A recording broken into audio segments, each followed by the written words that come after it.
ജീവിതത്തിൽ വിജയിച്ച ആളുകളും ഇപ്പോൾ കഷ്ടപ്പെടുന്ന ആളുകളും തമ്മിൽ ഏറ്റവും വലിയ വ്യത്യാസം എന്തെന്നറിയോ? ടാലൻറ്റ് അല്ലെങ്കിൽ ലക്കാണെന്ന് നിങ്ങൾ വിചാരിച്ചിട്ടുണ്ടെങ്കിൽ തെറ്റി. It is discipline.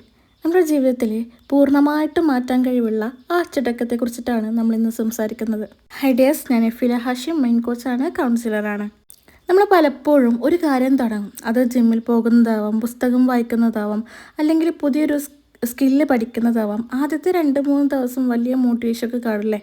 പക്ഷേ 4-മത്തെ ദിവസം നാളെ ചെയ്യാം എന്ന് പറഞ്ഞ് നമ്മൾ അങ്ങ് മാറ്റി വെക്കും.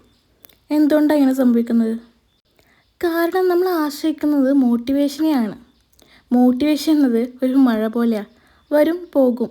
നമ്മുടെ മൂഡ് അനുസരിച്ചിട്ടാണ് അത് നിൽക്കുന്നത്. എന്നാൽ ഡിസിപ്ലിൻ എന്നത് ഒരു പാലം പോലെയാണ്. മൂഡ് ഉണ്ടെങ്കിലും ഇല്ലെങ്കിലും, നമ്മൾ വിഷമത്തിലാണെങ്കിലും സന്തോഷത്തിലാണെങ്കിലും ചെയ്യേണ്ട കാര്യങ്ങൾ കൃത്യമായിട്ട് ചെയ്യാനുള്ള മനസ്സാണത്.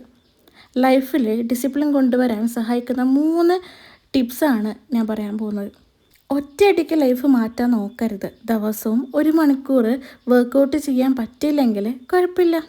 10 മിനിറ്റ് വർക്കൗട്ട് ചെയ്യാൻ പറ്റുന്നുണ്ടോ നോക്കാം. ദിവസവും ഒരു പുസ്തകം മുഴുവൻ വായിച്ചില്ലെങ്കിലും 2 പേജ് വായിക്കാൻ നോക്കാം. 2 പഠിക്കാനോ ജോലിക്കോ ഇരുന്ന് കഴിഞ്ഞാൽ ഫോണ് നമ്മൾ ദൂരേക്കൊന്ന് മാറ്റി വെക്കാം. സ്വയം നിയന്ത്രിക്കാൻ ബുദ്ധിമുട്ടാണെങ്കിൽ ചുറ്റുപാടും അതിന് യോജിച്ച രീതിയിലേക്ക് മാറ്റാം. അതായത് ആരോടെങ്കിലും സഹായം ചോദിക്കുക എന്നുള്ളത്. ഏതെങ്കിലും ഒരു കാര്യം ചെയ്യാൻ മടി തോന്നുമ്പോൾ ഇതിന് 2 മിനിറ്റ് മാത്രം ചെയ്യാമെന്ന് മനസ്സിനോട് പറയാം. അങ്ങനെ ചെയ്ത് തുടങ്ങിക്കഴിഞ്ഞാൽ ആ മടി താനേ അങ്ങ് മാറിക്കോളും.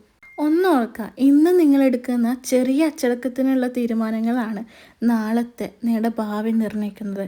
ഇപ്പോൾ ഇന്ന് മുതൽ നിങ്ങൾ നിങ്ങളുടെ ജീവിതത്തിൽ കൊണ്ടുവരാൻ പോകുന്ന ഒരു ചെറിയ മാറ്റം എന്ത് ചെയ്യുക? താഴെ കമൻറ്റ് ചെയ്യുക.